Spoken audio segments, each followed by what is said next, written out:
அடுத்து தவிக தலைவர் விஜய் அவர்களுடைய மூவ் என்னவா சார் இருக்க போது? இங்கே பெரும்பாலான கட்சிகள் எக்ஸப்ட் வெரி ஃபியூ ஒரு சில கட்சிகளை தவிர ரெண்டு கூட்டணியிலையுமே கூட்டணிக்கு ஒரு கட்சி போகும்போது என்னென்ன பேசப்படும்? தொகுதி பங்கீடு எவ்வளவு என்ன தொகுதிக்கு பங்கீடுல என்னென்ன பேசப்படும்? பிஜேபி என்ன பண்ணுதுன்றத சொல்லி ஆகணும்ல. இங்க வந்து பிஜேபி நீங்க எவ்வளவு முட்டு கொடுத்தாலும் 3% தான். அதுக்கு மேல அவங்க ரொம்ப தீவிரமா வந்து ஏடிஎம்கேவையே பண்ணட்டுங்க. விளையாட்டுல இல்லாதவங்க கூட நம்ம எதுக்கு சண்டை போட்டுட்டு இருக்கோம்? இவங்க இவ்வளவு இப்ப இன்னைக்கு கே நேரு மேல 1820 கோடி ஊழல் எதுக்கு இடி இப்ப கைது செய்ய வேண்டியதுன்னு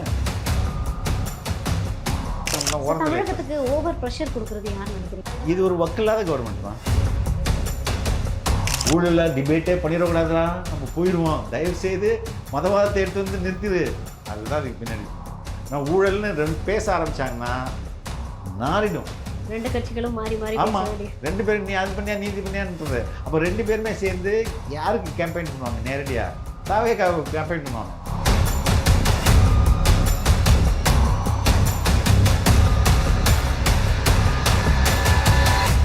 இப்போ விஜய் அவர்கள் பேச துவங்கின ஒரு சில நேரத்துலேயே வந்து ஒரு குட்டி ஸ்டோரி சொன்னாங்க. சொல்லி முடித்தோடனே வந்து கரூர் சம்பவத்தில் என் மேலே பழி போடுறீங்களே சிஎம் சார் அப்படின்னு. கிட்டத்தட்ட கரூர் சம்பவம் நடந்து 4 மாதங்கள் கடந்து விட்டது. ஏன் இப்போ தான் வந்து இந்த விஷயத்தை வெளியில் ஓப்பன் அப் பண்ணணும்னு இருக்கா? இதுவரையும் எதிரின்னு இருந்தாங்க. புதிய எதிரி பழைய எதிரின்னு சொல்லியிருந்தாரு. ஓகே, யார பழைய எதிரின்றது யாருன்னு தெரியும். யார் சொன்னது? திமுக தான் சொன்னது. முதல்வரோட அறிக்கையில் தான் பேசும்போதும் அறிக்கைகள் தான் வந்தது. புதிய எதிரி ஒன்று வந்திருக்காங்கன்னு யாரை மென்ஷன் பண்ணாரு? டிவிகே. இன்னைக்கு வந்து அவர் என்னவா சொல்றாரு? யாருமே எனக்கு எதிரி இல்லை, எல்லாரும் நண்பர்கள்.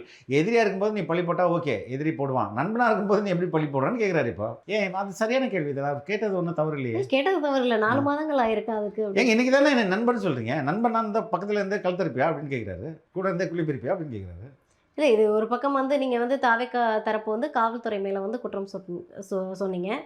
காவல்துறை தரப்புல இருந்து காவல்துறை மட்டும் இல்லையே, பல பேர் மேலே குற்றம் சொல்லியிருக்காங்களே. திடீர்னு வந்து சிஎம் பக்கமாக ஏன் போறீங்கன்ற அவர் போய் சொன்னார்ல, அசம்பிளியில் அவர் போய் சொன்னாரா இல்லையா? தலைவர் தாமதமாக வந்தது தான் இந்த இதுக்கு காரணம்னு அவர் போய் சொன்னாரா இல்லையா? 7 மணி நேரம் நம்ம லேட்டாக போயிருக்கோம். யார் 7 மணி நேரம் யார் சொல்லுது? எந்த ஆஸ்பெக்டில் நீங்கள் சொல்கிறீங்க? நீங்களும் சொல்கிறீங்களாம்மா? நீங்கள் வந்து ஒரு செய்தியாளர்னே நான் புரிஞ்சுக்கிறேன். சரி, 12 மணிலேருந்து உங்களுக்கு வந்து குறிப்பிட்ட டைம் கொடுக்குது. நீங்கள் களத்துக்கு போகக்கூடியது வந்து 7 மணிக்கு. இல்லைம்மா, இதுதான்மா பாப்புலர் நரேட்டிவ்ஸில் நீங்களும் மாட்டிக்கிட்டீங்க. நீங்கள் போங்க, டிவிகேவோடைய அஃபிஷியல் ட்விட்டர் பேஜ் ஒன்று இருக்கும். அதில் அந்த டேட்டு போங்க, நவம்பர் சம்திங், அந்த டேட் என்ன மறந்துட்டேன். அந்த டேட்டுக்கு போயிட்டு பாருங்கள். 12 மணிக்கு இந்த 10 நபர்களும் இங்கே வரணும்னு போட்டிருக்கோம். யார் நபரு? அந்த கூட்டத்தில் ஆர்கனைஸ் பண்ணுற ஒரு 10 பேர். இந்த 10 பேரும் 12 மணிக்கு இங்கே வரணும் அப்படின்னு போட்டிருக்கோம். அதுக்கு முன்னே நாமக்கல் தானே போனார். அதுக்கு முன்னாடி கரூருக்கு முன்னாடி நாமக்கல் தானே போயிருந்தார். நாமக்கல்லில் காலை 7 மணிக்கு 10 பேர் வரணும்னு போட்டிருக்கோம். நல்ல தெளிவாக அங்கே தலைவர் 10 மணிக்கு வருவார்னு போடல, 12 மணிக்கு வருவார்னு போடல. அவர் 10 மணிக்கு இந்த நபர்கள் வரணும்னு போட்டிருக்கோம். காவல்துறைக்கு கொடுத்த கடிதத்தில் 4 மணிலேருந்து இரவு 10 மணி வரையும் எங்களுக்கு பர்மிஷன் கேட்டிருக்கோம். அஃபிஷியலாக தலைவர் இருக்க வேண்டிய நேரம் என்பது மாலை 4 மணிலேருந்து இரவு 10 மணிக்குள்ளே. Any time he can be there. சீக்கிரம் வந்துட்டார்னா 4 மணிக்கு முன்னாடி வந்தால் சீக்கிரம், லேட்டாக வந்தார்னா 10 மணிக்கு அப்புறம் வந்தால் லேட்டு. இது அவர் போனது 7:30 மணி. இதில் நீங்கள் என்ன சொல்வீங்க? 12 மணிக்கு வரணும்னு 10 பேர் சொல்லியிருக்காங்களா? அந்த 10 பேர் 12 மணிக்கு வர்றதை இவங்க அப்படியே திரிச்சு பொய் சொல்லி விஜய் 12 மணிக்கு வரணும்னு சொல்லிட்டு வரல அப்படின்றாங்க. இதுதான் உண்மை. நான் சொல்கிறேன், இன்னைக்கு கூட அந்த ட்வீட்டருக்கு போய் பாருங்க. நீங்கள் இல்லை, நம்ம இதுக்கு முன்னதாக பேசும்போது சேலம் மாநாட்டுக்குமே வந்து அனுமதியானது 12 மணிக்கு தான் வழங்கப்பட்டிருந்தது நீங்கள் சொன்னீங்க. பட் நான் இப்போ தான் ஆன்சர் சொல்லணும். கோ செக், அங்கே இருக்கு, போய் பாருங்க. இல்லை, அந்த மாவட்ட செயலாளர் கொடுத்த கடிதத்தில் நீங்க போய் பாருங்க. It is available in public domain. நீங்க போய் பாருங்க. ஓகே சார், இப்போ நம்ம ஒரு நெரேட்டிவ் செட் பண்ணி நம்ம ஒரு காமன் பீப்புள்ஸ் ஒரு 5000 பேர் நம்ம கூப்பிட்றோன்னா தலைவரை பார்க்கறதுக்கு கண்டிப்பாக வந்து கூட்டம் வரும். ஆமாம், அப்போ நம்ம முன்னெச்சரிக்கை நடவடிக்கையாக காவல்துறை இவ்வளோ பேரை தான் நம்ம ஃபிக்ஸ் பண்ணுறாங்க அப்படின்னா நம்ம தரப்புல நீங்க சொல்லவே முடியாது. அது மாதிரி நீங்க QR கோட் கூட்டு உள்ள வேணா அனுப்பலாம். ரோட்டில் திரள்ற கூட்டத்துக்கு நீங்க எப்படி சொல்ல முடியும்? நீங்க இப்படி யோசிச்சு பாருங்க. சிஎம் ஒரு ஃபங்க்ஷனுக்கு போகிறாரு, அங்கே போகிறாரு. நீங்கள் நான் இந்த அறிவாலயத்துலேருந்து முரசொலி ஆஃபீஸ் வரையும் போகிறாரு. அது போகக்கூடிய டிஸ்டன்ஸ் வந்து ஒரு 3 கிலோமீட்டர்ஸ் இருக்கும். போகிற நேரம் வந்து பகல் நேரத்தில் தான் இருக்கும். எத்தனை காவலர்கள் இருப்பாங்க ரோட்டில்? எத்தனை பேர் இருப்பாங்க? வே பிளாக் பண்ணிடுவாங்க. வே பிளாக் பண்ணுறதுல கிட்டத்தட்ட ஒரு 20 அடிக்கு ஒரு போலீஸ் நின்றுட்டே இருப்பார். எதுக்கு நிற்கிறாரு? சிஎம்மோட பாதுகாப்பு. சிஎம்மோட பாதுகாப்புக்கு. ரைட்டு. ஒரு 10,000 பேர் திரண்டுனாங்கன்னா என்ன பண்ணுவீங்க? அதுக்கு தானே நிற்கிறாரு. பந்தோபஸ்துன்றதே அதுக்கு தானே. ஒரு திருவிழா கூட்டத்தில் எவ்வளோ போலீஸ் நிற்கிறாங்க? நிற்கிறாங்களா இல்லையா? எதுக்கு? மக்களோட பாதுகாப்பு. அப்போ இங்கே இவ்வளோ பேர் திரளுவாங்கன்னு உங்களுக்கு தெரியுமா தெரியாது? இதுக்கு முன்பு ஒரு ஸ்டேட்டில் இன்டெலிஜென்ஸ் டிபார்ட்மெண்ட் இருக்குதா இல்லையா? ஒவ்வொரு துறைக்கும் இருக்குதா இல்லையா? இன்டெலிஜென்ஸ்னு இருக்குல்ல. அவங்க இப்போ விஜயை பார்க்கறதுக்குன்னா ஒரு ஒரு தனி டீமே இருக்கும். தாவேக்கா பீட்டு அப்படின்னு இருக்கும். அவங்களுக்கு வேலையே ஓகே, கரூரில் இவ்வளோ கூட்டம் கூட்டுச்சு, இந்த ஊரில் இவ்வளோ கூட்டம் கூட்டுச்சு, அப்போ இங்கேருந்து we can expect this much.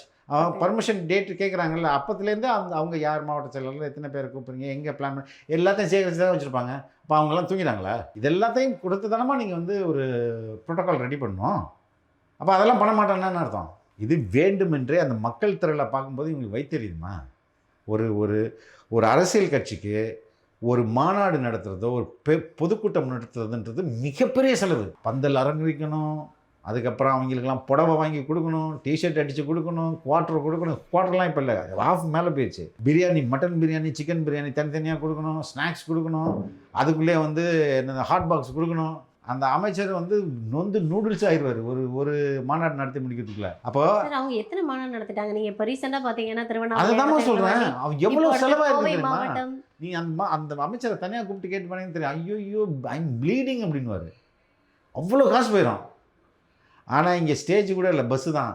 Bus போய் நிற்கிது. இப்போ தான் ஸ்டேஜ் போட்டிருக்காங்க, கூரை போட்டிருக்காங்க. மக்கள் வரான் பார்க்குறான், ஒரு சேர் கூட கிடையாது, உட்காந்து பேசிட்டு போயிட்டே இருக்கிறாங்க. ஒரு பைசா செலவு இல்லாமல் இங்கே வந்து நடக்குது. பைசா செலவாக இருக்கும், பட் நாட் தட் மிச். இது மாதிரி பல கோடிகள் எல்லாம் இங்கே கிடையாது.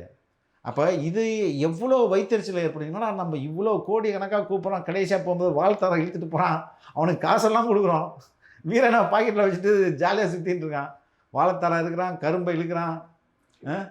ஆனால் வந்து இவங்க கூட்டமே நம்ம ஒரு காசு கூட கூடல, இவ்வளோ மக்கள் கூடுறாங்களே, இது மீடியாவில் போகும்போது எப்படி இம்பேக்ட் ஏற்படுத்தும், இதை எப்படி உடைக்கிறது? அதுக்கு தான் இது மாதிரியெல்லாம் குறுக்கு வழி. டிவிகேக்கும் டிஎம்கேக்கும் தான் போட்டி அப்படின்ற ஒரு விஷயத்த சொல்லிட்டு சில கட்சிகள் வந்து வாண்டடாக வந்து வண்டியில் ஏறுறாங்க. சீரியஸான போட்டியில் காமெடி பண்ணுறவங்களுக்கு இடம் இல்லைன்னு அவர் யாரை மீன் பண்ணுறாரு? ஏடிஎம்கேவா? தேர்தலுக்கு முன்பே 3வது இடத்துக்கு போயிடுச்சு ஏடிஎம்கே. ஓகே, எங்கள் தலைவர் அதை எப்படியா டிஸ்கிரைப் பண்ணுறாரு? பிஜேபி ப்ளஸ்ன்றாரு. பாஜக மற்றும் சிலர் தான் நாங்கள். அப்போ மற்றும் சிலர்லாம் அடங்கி போச்சுல்ல, அவங்க களத்திலே இல்லை. ஓகே சார், ஒரு 50 ஆண்டு காலம் தமிழ்நாட்டில் நிலச்சிருக்கக்கூடிய கட்சியை நீங்கள் எப்படி ஒரு காமெடி அப்படின்ற விஷயத்த நீங்கள் ரொம்ப அசால்ட்டாக? ஃபர்ஸ்ட் ஆஃப் ஆல் அவங்க நம்ம இது அசம்ஷன் தான். ஓகே, அவர் யாரை வேணா இது எல்லா கட்சிக்கும் ஒப்பிடலாம். இல்லை, அதுக்கு முன்னாடியே வந்து தீய சக்தி ஊழல் சக்தின்னு சொன்னாங்க. இதுக்கு முன்னாடி பேசும்போதே இந்த ஊழல் சக்தி யாருன்றதை வந்து டிக்ளேர் பண்ணாங்க விஜய் அவர்கள். ஸோ அதை கண்டினியூவாக பேசும்போது வந்து அது ஏடிஎம்கே தான் மெயின் பண்ணதுன்றதை எனக்கு புரிஞ்சுக்க முடியாது. நாம் தமிழர் கூட புரிஞ்சுக்கலாம், நீங்கள் பாஜக கூட எடுத்துக்கலாம், நயினார் நாகேந்திரனை கூட எடுத்துக்கலாம், யாரை வேணால் எடுத்துக்கலாம் இல்லையா? புரியுதுங்களா? எதுக்கு நான் சொல்கிறேன்னா, இங்கே போட்டி யாருக்கு? போட்டி வந்து திமுக பவரில் இருக்குது, அதனால் அது கூட நாங்கள் சண்டை போடுறோம்.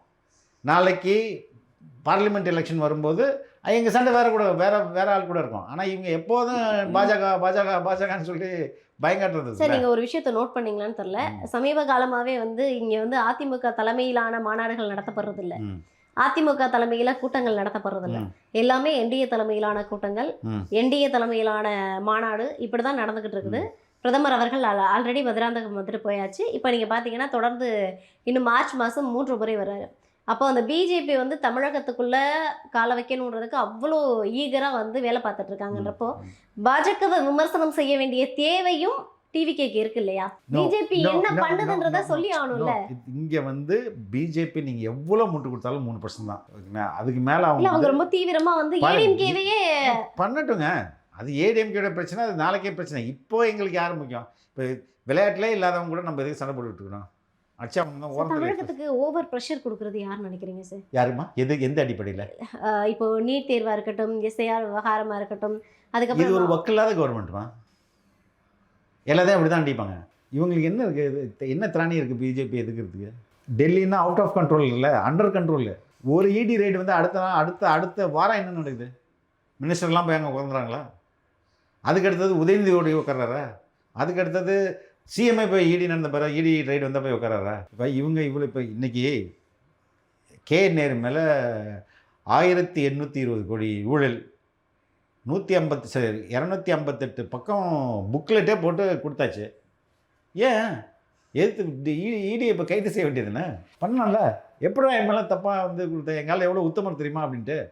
எது பொய் கேஸுங்க, இதில் எஃப்ஐஆர் போட முடியாதுன்னு ஒரு நிலை எடுக்க வேண்டியதுன்னா கவர்மெண்ட், தமிழ்நாடு கவர்மெண்ட்டு ஏன் வந்து போன மாதம் தான் நினைக்கிறேன் நாங்கள் விசாரணை நடத்துகிறோம்னு சொல்லிட்டு விசாரணைக்கு உத்தரவிடுறாங்க. இப்போ இதுதான் பிஜேபி எதிர்ப்பா? இங்கே உண்மையிலேயே இவங்க லோக்கல் எலெக்ஷனை ஃபோக்கஸ் பண்ணால் அது எங்கள் தலைவரை ஃபோக்கஸ் பண்ணி பேச வேண்டியிருக்கும். அட்லி ஸ்ட்ரைட்டாக விழும், இப்போயும் ஸ்ட்ரைட்டாக தான் விழுது. அப்போ அதிமுகவை ஃபோக்கஸ் பண்ணால் அதிமுகவில் நீங்கள் என்ன சொல்ல வேண்டியிருக்கும்? ஊழல் கட்சிங்கன்னு சொல்லணும். எடப்பாடி பழனிசாமி ஊழல்வாதி, அவர் பிஜேபி அடிமை, நீங்கள் வந்து அவருக்கு வாக்களிக்காதீங்கன்னு சொல்லணும். அவர் சும்மா இருப்பாரா?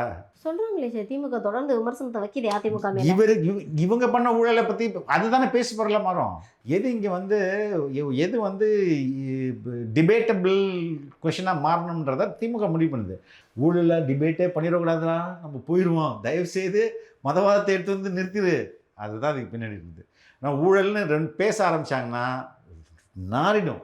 ரெண்டு கட்சிகளும் மாறி மாறி. ஆமாம், ரெண்டு பேரும் நீ அது பண்ணியா நீதி பண்ணியான்றது. அப்போ ரெண்டு பேருமே சேர்ந்து யாருக்கு கேம்பெயின் பண்ணுவாங்க? நேரடியாக தாவேக்காவுக்கு கேம்பெயின் பண்ணுவாங்க.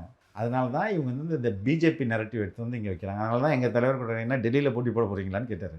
இல்லை, டிஎம்கே வந்து இது வரைக்கும் எங்களுக்கு எதிரி வந்து டிவிகேன்னு ஒரு இடத்துல கூட மென்ஷன் பண்ணல. எங்களுக்கும் அதிமுகவுக்கும் தான் போட்டின்னு தொடர்ந்து டிஎம்கே சொல்லுது. நண்பர்கள் தான் சொல்லியிருக்காங்க, புதிய நண்பர் தான். எங்களுக்கு போட்டியே வந்து ஏடிஎம்கே கூடயும் டிஎம்கே கூடயும் தான் தொடர்ந்து அவங்க சொல்லியிருக்காங்க. யார் சொல்லியிருக்கா? டிஎம்கே. இல்லையா, தொடர்ந்து டெல்லி மதவாதம் என்டிஏ அவங்க வந்து டிவிகே கன்சிடரே பண்ணலையே சார். டிஎம்கே என்ன அவங்க கன்சிடர் பண்ண மாட்டாங்கன்னு நீங்கள் நினைக்கிறீங்க. ஆனால் அவங்கள அறியாமலே அவங்க வந்து துண்டெல்லாம் சுற்றுறாரு இப்போ சிஎம் வடிவேல் ரேஞ்சில். அது எல்லாருமே சேர்ந்து சுற்றிட்டு இருக்காங்க. இதெல்லாம் எதுக்கு? துண்டு பறக்குது, டமால் டிமில் அவர் மூஞ்சிலே வந்து விழுது. இதெல்லாம் எதுக்கு? லொல்லு சபா மாதிரி ஆகி போச்சு இது. சரியா? ஒரு நல்ல படம் வந்து ஓடும், அதை பார்த்து அப்படியே காமெடி பண்ணுவாங்களே, அதை தான் எங்கள் தலைவர் ஸ்டாண்டப் காமெடின்னு சொன்னார். சரி, இதெல்லாம் எதையுமா காட்டுது? வைப் வித் ஸ்டாலின்னு சொல்கிறாங்களே, அந்த எதுக்கு வைப் வித் ஸ்டாலின்? இவ்வளோ நாள் வைப் பண்ண தெரியலையா? இதெல்லாம் அவர்களுக்கு தன்னை அறியாமலே ஈல்ட் ஆகுறாங்க. தே வாண்ட் டு டைஜஸ்ட் பண்ண முடியல, ஜீரணிக்க முடியல. அப்போ என்ன பண்ணுறது? ஏதோ ஒரு வழியில் அது நம்ம ஏற்றுக்கிட்டு தான் ஆகணும். ஆனால் ஏற்றிக்கிட்ட மாதிரி காட்டிக்கூடாது அப்படின்றதுக்காக தான் இது மாதிரிலாம் நடிப்பு. இங்கே உண்மையிலே ஷூட்டிங் எங்கே நடக்குது? எங்கள் தலைவர் படத்தை ஷூட்டிங்கை விட்டுட்டு அரசியல் பண்ணிட்டார். சிஎம் வந்து அரசியலை விட்டுட்டு ஷூட்டிங் போயிட்டார். ஃபுல் ஷூட்டிங் தான், ஸ்கிரிப்ட் தான் ஃபுல்லாக. யார் சார் ஸ்கிரிப்ட் வச்சு பண்ணிட்டு இருக்கான்றீங்க? சிஎம் ஸ்கிரிப்ட் தான்மா, ஃபுல் ஸ்கிரிப்டை தான் எழுதி கொடுக்குறத கும்முன்னு படிச்சுட்டு. இல்லை, விஜய் அவர்கள் வந்து ஸ்டேஜில் பேசும்போது அந்த ஒரு விஷயத்த சொல்கிறாரு, தமிழக மக்களும் நானும் ரத்தமும் சதையும் போல அப்படின்னு சொல்லிட்டு பேசும்போது ஒரு மாதிரி செம்ம இதாகிடுறாங்க. ஆயிட்டு அவங்க என்னென்னா சென்சிட்டிவ் சென்டிமெண்ட் எங்கள் ரெண்டு பேருக்கும் உள்ளதுன்னு சொல்லிட்டு ஒரு மாதிரி ஒரு 2 minutes கண் கலங்கி நிற்கிறாரு. பட் நீங்கள் அதுக்கப்புறமா பார்த்தீங்கன்னா தெரியும் நினைக்கிறேன், நிறைய ஃபோட்டோஸ் வீடியோஸ்லாம் வைரல் ஆனது. என்ன அப்படின்னா, இதுதான் விஜய்க்கு கொடுக்கப்பட்ட ஸ்கிரிப்ட் அப்படின்னு சொல்லிட்டு நீங்கள் அதை பார்த்தீங்களா? நான் கூட கிரியேட் பண்ணிடலாம், அது ரொம்ப ஈஸி தான். இந்த தொழிலில் இருக்க உங்களுக்கும் தெரியாதா என்ன? அது எங்கேருந்து எடுத்தாங்க? இல்லை புரியுது. இந்த ஃபினாமினா தாம்மா எல்லாருமே ஏன்டா விஜய்க்கு இவ்வளோ பேர் ஓடி வராங்க, உயிரை பணம் வச்சு பின்னாடி ஓடிட்டு இருக்காங்க, எங்கே பார்த்தாலும் கூட்டம் கூடுது. இந்த கேள்விக்கு அவர்கள் விடை தேடி விடை கண்டுபிடிச்ச பிறகு அப்போ தான் தெரியுது, ஆஹா இது வந்து நம்ம இதை ஒட்டைக்கவே முடியாதுன்ட்டு. ஏன்னா குட்வில்னு ஒன்று இருக்கு இல்லையா? அந்த குட்வில்லு இப்போ நான் வந்து ஒரு நல்ல பத்திரிகையாளன் அப்படின்னு மக்கள் சொல்கிறாங்கன்னா, யாராவது ஒருத்தன் சொன்னால் கூட அந்த ஒருத்தர் நான் ஒரு நாள் கன்வின்ஸ் பண்ணிருக்க முடியாது. It would have taken many years.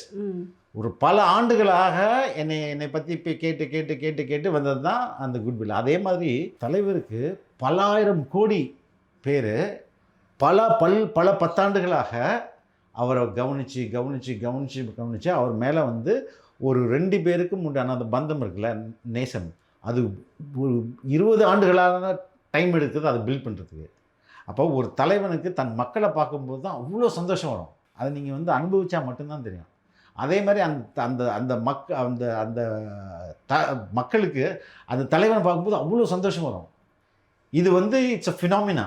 இது கண்ணுக்கு தெரியாத ஒரு தொடர்புன்னு வைங்களேன். இதை நீங்கள் வந்து லேப்டாப் கொடுத்தும் உடைச்சிட முடியாது, காசு கொடுத்தும் உடைச்சிட முடியாது. அது ஏன்னா ஒரு தாய்க்கு குழந்தை மேலே ஒரு பாசம் இருக்கலாமா, அது வந்து இயற்கையிலே பில்ட் ஆகுதுல்ல. அது ஒரு 9 மாதம் 10 மாதம் இல்லைன்னா அதுக்கு முன்புலேருந்தே அந்த பில்டான ஒரு ரிலேஷன்ஷிப். அது வந்து ரொம்ப நாள் இருக்கும். அட்லீஸ்ட் அது குழந்தை கல்யாணம் ஆகி போகிறது வரைனாச்சும் அந்த பாண்ட் இருக்கும்ல. ம். அதை வந்து டப்புன்னு வந்து நான் காசு கொடுக்குறேன் நீ விடியா அப்படின்னா எப்படி வரும்? அந்த தாய் தான் எப்படி விட்டுரும், குழந்தை தான் எப்படி விட்டுரும்? புரியுதுங்களா? தாய்க்கும் குழந்தைக்குமான அன்பு போல விஜய்க்கும் மக்களுக்குமானதுன்னு சொல்ல வரீங்களா? அதுதான் சொல்ல வரேன். அது it's not magic. It happened for it was built on for so many years. இல்ல விஜய் அவர்கள் வந்து தொடர்ந்து நீங்க பார்த்திருப்பீங்கன்னு நினைக்கிறேன். நிறைய விஷயங்களுக்கு குரல் இல்ல கொடுக்கலன்னு அதனால தான் அவர் போனால் அவ்வளோ பேர் ஓடி போகிறாங்க. உங்கள் பொண்ணே நீங்கள் வந்து ரொம்ப நாள் ஆஃபீஸ் போயிட்டு ஒரு வாரம் எங்கேயோ வெளில போயிருங்க. ஒரு நாள் வந்து பெல் அடிச்சிங்கன்னா என்ன பண்ணுது? முடியாது. ஏன் முடியாது? நம்ம அம்மா தான் நம்ம அந்த வீட்டில் தானே இருக்க போகுது, பார்த்துக்கலாம்னு இருக்கலாம்ல. அது முடியாது இல்லை, எது முடியாது? அது ஃபுல் ஸ்பீடில் வரும். அது எது தடுத்தா அதெல்லாம் அதே தான் அது. That is what happening with Vijay and the people. அதை இவங்களால புரிஞ்சுக்கொள்ள முடியல. ஏன்னா இவங்களுக்கு அது தெரியாது. இவங்க காசு கொடுத்து எல்லாத்தையும் பண்ணதுனால குட்வில்லை எப்படி பில்ட் பண்ணுறது எதுவுமே தெரியாது. இல்ல விஜய் அவர்கள் வந்து பேசும்போது ஒரு விஷயத்த சொல்றாங்க. என்ன அப்படின்னா, நான் சிஎம் ஆனா எல்லா கிராமங்களுக்கும் வருவேன், எல்லா வீட்டுக்கும் போய் உங்களோட சொந்தமா பார்ப்பேன் அப்படின்றாங்க. எல்லா கிராமங்களும் போய் சந்திப்பேன். இத்தனை வருடங்களா விஜய் அவர்கள் வந்து ஏன் போய் மக்களை சந்திக்கல? இப்ப நீங்க உங்களை முதலமைச்சர் வேட்பாளரா நிறுத்தினதுனால அந்த வெற்றி பெற்ற பிறகுன்னு சொன்னாரு. ஆமா சரி, இல்ல அது ரொம்ப முக்கியம். வெற்றி பெற்ற இல்ல பிறகு நான் சொல்ல வர விஷயம் வேற. வெற்றி பெற்ற பிறகு நான் போய் பார்க்கறேன்னு சொல்லக்கூடிய விஜய் அவர்கள் இவ்வளவு நாள் வந்து சினிமால இருந்திருக்காங்க. சினிமால இருந்த அந்த விஜய் அவர்களை பார்க்கணும்னு மக்கள் அப்பவும் அவங்களுக்குள்ள ஒரு ஏக்கம் இருந்ததில்ல. அப்ப போய் பார்த்துருக்கலாமே எல்லாரையும் வீடு வீடா. இப்பதானே உங்களுக்கு திமுக வந்து தடை போடுறது தொடர்ந்து. வெற்றி பெற்ற பிறகு காவல்துறை எங்களுது, அரசாங்கம் எங்களுது. இவ்வளவு நாளா பார்க்கல அந்த மனிதர்களை. அதான் சொல்ல வரேன். பாதுகாப்பு எங்களால் எல்லாரும் கொடுக்க முடியும். தலைவர் வந்தால் 5 லட்சம் பேர் வந்தாலும் 5 லட்சம் பேருக்கு அழகாக பாதுகாப்பு கொடுக்கும் எங்களுடைய காவல்துறை எங்கள் தலைமையில் இருக்கும் போது. ஆனால் இப்போ அந்த அரசு கொடுக்குமா? இல்ல இப்பதான் திமுக அரசு கண்ட்ரோல் பண்ணுது சார். இன்னுமா கண்ட்ரோல் பண்ணுது? நேற்று பாத்தீங்களா அவ்வளோ பேர் ஓடி வராங்களே, எங்க ஒரு போலீஸ் இருந்தாரா? நீங்க முதலமைச்சரா தன்னை வேட்பாளரா முன்னிறுத்தினதுனாலதான் திமுக தடுக்குது. விஜய் அவர்கள் நடிக்கும் போது, விஜய் அவர்கள் படத்துல என்னமா நீங்க இப்படி பேசுறீங்க? அவருக்கு எவ்வளவு இன்னல்கள் இல்லை. இதுக்கு முன்னாடி நடந்ததெல்லாம் உங்களுக்கு தெரியாதுமா? நீங்க விஜய் வாஸ் பொலிட்டிஷியனா பாக்குறீங்க. ஒவ்வொரு படத்துக்கும் there was a problem. Shooting நடந்துட்டு இருக்கும்போதே வீட்டில் இன்கம் டேக்ஸ் ரைட் பண்ணுவாங்க. பிகிலுக்கு அப்புறம் அந்த பிகில் சக்ஸஸ் மாஸ்டர் படம் ஷூட்டிங்கில் இன்கம் டேக்ஸ் ரைட் போச்சு. ரொம்ப என்ன சொல்கிறது, ரொம்ப மோசமான வேலைகளை 2 திமுக அரசு மேலே இருக்குது, மத்திய அரசும் செஞ்சுருக்கு. இது வெளியில் தெரிச்சு எங்கள் தலைவர் அப்படி தான் எல்லாத்தையும் செய்தே ஆகிட்டு இருக்க மாட்டாரு. ஓகே நீ பண்ணுறியா நான் வச்சுக்கிறேன் அப்படின்றது தான். இதனால் இது இதோ இன்னைக்கு ஒரு அரசியல் கட்சி ஆரம்பித்ததுனால இல்லை, அதுக்கு முன்பிலேருந்தே பல்வேறு பிரச்சனைகளை கொடுத்துக்கிட்டே தான் இருந்தது. இறுதியாக முடிக்கும்போது ஒரு விஷயத்த சொல்லி முடிக்கிறாரு. என்ன அப்படின்னா, அறிவாலயத்தில் வந்து சாலை ஓரமாக போகிற எல்லாரையுமே வந்து டிஎம்கே வந்து கூட்டணிக்குள்ளே இழுத்துக்குது, அது ஒரு கல்லாப்பட்டி கூட்டணி அப்படின்னு விமர்சனம் பண்ணுறாரு. எது கல்லாப்பட்டி கூட்டணி? நீங்கள் எவ்வளோ வருஷமாக பாலிடிக்ஸாக கவனிச்சிருக்கீங்க? ஒரு 2017 ஓகே. கூட்டணிக்கு ஒரு கட்சி போகும்போது என்னென்ன பேசப்படும்? தொகுதி பங்கீடு எவ்வளோ, தொகுதிக்கு பங்கீடுல என்னென்ன பேசப்படும்? தொகுதி பங்கீடு எவ்வளோ சீட்டு, எவ்வளோ நோட்டு. அப்படி நோட்டை வாங்கி நீங்கள் எங்கே போடுவீங்க? கல்லாப்பட்டிலேருந்து எடுத்து கொடுப்பீங்க, அவங்க வாங்கி கல்லாப்பட்டிலேருந்து தான் போடுவாங்க. இது ஐ திங்க் கம்யூனிஸ்ட் கட்சி வந்து டிக்ளேர் பண்ணாங்க, திமுக எங்களுக்கு தேர்தல் செலவுக்கு 6 கோடியோ 25 கோடியோ ஏதோ கொடுத்தாங்கன்னு சொல்லிட்டு டிக்ளேர் பண்ணாங்க. அது நல்ல கட்சி, அதனால டிக்ளேர் பண்ணிச்சு. சரிங்களா? தேர்தல் செலவுக்கு நான் திமுகட்டேருந்து இத்தனை கோடி வாங்கணுன்ட்டு. மற்ற கட்சிக்கெல்லாம் கொடுக்குறது, அப்போ கம்யூனிஸ்ட் கட்சிக்கு கொடுத்துருக்காங்கன்னா மற்ற கட்சி கொடுத்துருக்க மாட்டாங்கன்னு தெரியும். உண்மை இது கொடுத்துருக்க மாட்டாங்களா? எல்லா கட்சியும் நோட்டு பேசும், சீட்டு பேசும். ஃபஸ்ட்டு நோட்டு தான் பேசும், அதுக்கப்புறம் தான் சீட்டு பேசும். வாங்கிட்டு வந்தால் அந்த நோட்டை வாங்கிட்டு வராங்களே, இவங்க சும்மா இருப்பாங்களா? அதோட 10 சீட்டு கொடுக்குறான்னு வச்சுங்க, 10 கேண்டிடேட்டை கூப்பிட்டு நீ எவ்வளோ தருவ, நீ எவ்வளோ தருவ, நீ எவ்வளோ தருவ, 10 இந்த தொகுதிக்கு 10 பேர் நீ எவ்வளோ செலவு பண்ணுவ, நீ எவ்வளோ 10 ரூபா, நீ எவ்வளோ 10 ரூபா. ஏமா அதிகமாக கொடுக்குறானோ அவனுக்கு தான் சீட்டு. அப்போ இங்கேருந்து வாங்கிக்கிறது, அங்கேருந்து வாங்கிக்கிறது, வாங்கின சீட்டை வித்துடுறது. அப்படியே இதுதான் நடக்குது. டிவிகேல மாவட்ட செயலாளர்களுக்கும் பேரம் பேசப்பட்டதா ஒரு பார்வை இருக்கே. பார்வை இருக்குமா? நீங்கள் ஆதாரத்தோடு சொல்லணும்ல. இந்த மாவட்ட செயலாளர் இன்னைக்கு நான் சொல்கிறேன், திமுக வந்து கம்யூனிஸ்ட் கட்சிக்கு இவ்வளோ காசு கொடுத்து அவங்க டிக்ளேர் பண்ணாங்கன்னு, அது மாதிரி சொல்லுங்கள், வித் எப்படின்னு சொல்லுங்கள். பரப்பி விடுறதுக்கு இங்கே பல கருத்துக்கள் இருக்குமா? இப்போ தேமுதிகவுமே வந்து சீட்டுக்காக நோட்டுக்காக தான் போயிருக்குன்றது தான் உங்களோட பார்வையா? பெரும்பாலான கட்சிகள், ஓகே, இங்கே பெரும்பாலான கட்சிகள் எக்ஸப்ட் வெரி ஃபியூ, ஒரு சில கட்சிகளை தவிர 2 கூட்டணிலையுமே காசு விளையாடும். ஏன்னா 2 கூட்டணி கட்சிக்காரங்க மட்டும் இல்லை, மக்களுக்கும் காசு கொடுத்து தான் ஓட்டுவாங்க. சரிங்களா? இதுதான் உண்மை. ஓகே. அடுத்து தவிக தலைவர் விஜய் அவர்களுடைய மூவ் என்னவா சார் இருக்க போது? எப்போ வந்து அடுத்த கட்ட தேர்தல் வாக்குறுதிகளை நீங்கள் கொடுக்க போகிறீங்க? ப்ரிப்பேர் பண்ணிட்டு இருப்பாங்க. வெகு விரைவில் கேண்டிடேட்ஸ் ஆல்மோஸ்ட் ஃபிக்ஸ் பண்ணியிருந்திருப்பாங்க. டிக்ளேர் பண்ணுறதுக்கு இப்போ தான் வேட்புமனுலாம் வாங்கியிருக்கிறாங்க, விருப்பமனுலாம் வாங்கி அந்த ப்ராசஸ் நடந்துகிட்ருக்கும். ஓகே, அடுத்து விஜய் அவர்களோட மூவ் என்னவா இருக்க போகுது? மக்கள் சந்திப்பு, தேர்தல் பரப்புரை, ஓகே, இது மாதிரி தான். ரெகுலராக பார்க்கலாமா? அதுதான் என்னுடைய கேள்வி. அது தமிழக அரசு தான் நீங்கள் கேட்கணும். நீங்கள் ஸ்டாலின் கேளுங்க கொடுங்க. டைம் இல்லை சார். இல்லை நீங்கள் கேட்டு இல்லைங்க, இப்போ எவ்வளோ நாள் இவங்க இப்படி இருந்துட முடியும்? இந்த நோட்டிஃபிகேஷன் 234 தொகுதி மேக்ஸிமம் நீங்கள் எல்லா தொகுதியும் போய் பார்த்தாகணும், மக்கள்கிட்ட பேசி. இல்லை, அப்படி அதற்கான வாய்ப்பை இந்த அரசு நம்மளுக்கு கொடுக்காதுன்னு தான் நினைக்கிறேன். நோட்டிஃபிகேஷன் பீரியட் வரட்டும், அதுக்கப்புறம் நம்ம பார்ப்போம். Okay sir, thank you. தேங்க்ஸ்.